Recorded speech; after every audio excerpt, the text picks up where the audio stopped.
2026년 증시가 더 오를 수 있는지에 대한 핵심 변수는 결국 트럼프의 행보와 누가 연준 의장이 되느냐에 달려있다고 봅니다. 특히 6월에 새로 등장할 연준 의장이 누구냐에 따라 미국의 달러 정책은 완전히 다른 방향으로 갈 수도 있고 그 여파는 글로벌 자산 시장 전체에 영향을 주게 될 겁니다.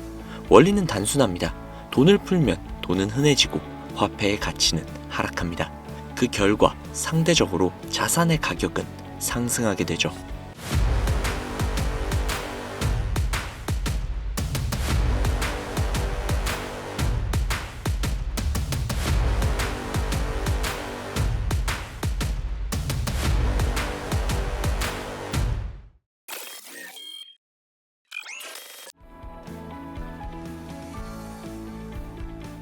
우리는 이미 이 장면을 직접 겪어봤습니다.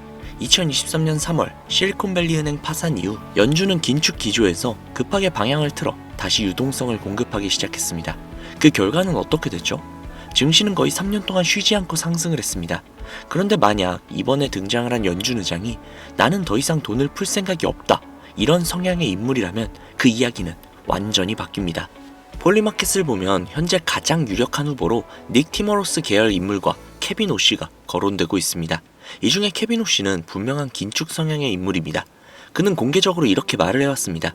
연준은 돈을 너무 많이 풀었다. 대차 대조표를 축소해야 인플레이션의 금융 리스크를 막을 수 있다. 이 말의 의미는 굉장히 단순합니다. 지금까지 풀었던 돈을 다시 걷어들이겠다라는 선언이죠. 부채가 늘어나면 자산도 늘어나겠지만 자산을 줄이겠다는 건 부채도 함께 줄이겠다는 그런 뜻이죠. 시중에 풀린 돈이 줄어들면 소비 여력은 감소하고 경기는 둔화될 가능성이 커집니다. 이 시나리오에서 달러는 다시 신뢰를 회복할 수 있는 기회를 얻을 수도 있습니다.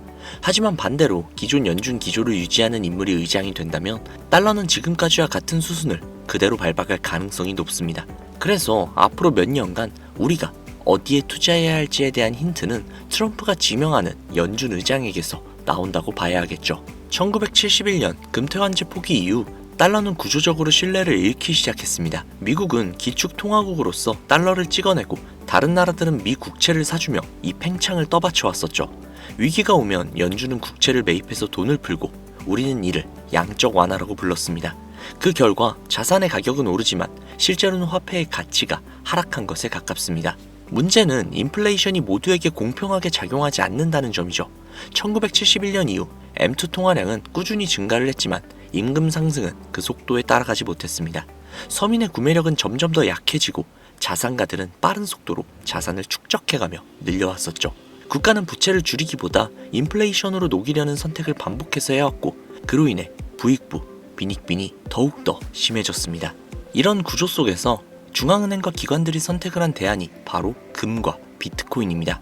금은 희소성과 내구성이 뛰어나지만 무겁고 이동이 불편하다는 치명적인 단점이 있죠.